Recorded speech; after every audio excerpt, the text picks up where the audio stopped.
Now, it was once seen as a green fortress, protecting Iraq against sandstorms and desertification. But now Karbala's green belt is a wilted failure, plagued by corruption and the lack of climate action. Iraq is grappling with climate change. Its farmers are dealing with the effects, and this could soon fuel tensions in the war-scarred nation. Our next report has more details.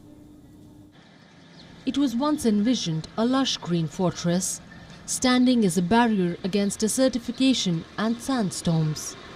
But now, this green belt stands as a wilted failure, left barren in Iraq's faltering climate fight. 16 years ago, this green belt was created in Iraq's Karbala. It was meant to be 76 kilometers long, a crescent-shaped strip of greenery, but now only a fraction of it remains. When the initiative first took root in 2006, eucalyptus, olive groves and date palms were planted. These were some of the thousands of the trees that would form a green protective shield around the city. The project consists of two parts, a southern and a northern green belt. 22 kilometers of the northern green belt have been completed, but we stopped afterwards due to the lack of funds from the central government, which led to the destruction of many plants. Now, irrigation is sparse. No one pulls out weeds anymore. Branches of the olive trees are stunted, and Iraq's symbolic date palms struggle to grow.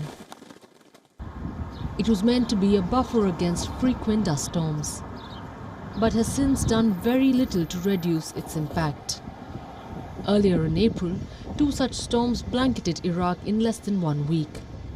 The dust storms ended up in grounding flights and leaving dozens hospitalized due to respiratory problems.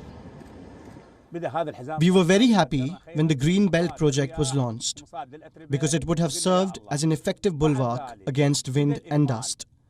But then the project was neglected. After billions of Iraqi dinars were spent on it, the government simply dropped it. In Iraq, the climate crisis is the next big threat. Its farmers are battling severe water shortages. Shortages are killing their animals, fields, and a way of life. The oil-rich country is one of the world's most vulnerable to climate change, struggling with a host of other environmental challenges. Iraqi wheat farmer Khamis Ahmad Abbas lost it all when his battle with drought forced him to abandon his land. Persistent droughts have pushed him into unemployment, as water shortages threaten social and economic disasters here. I stopped working in agriculture because of the lack of rain, the increase in drought and the lack of support from the government, who could not even provide irrigation systems or water wells. I'm not the only one to have quit this profession, many other farmers did too. As a region, West Asia is already water stressed. There was never too much water to begin with, and reports suggest there won't be much left soon. But water scarcity is already fueling tensions here. The consequences could be dire.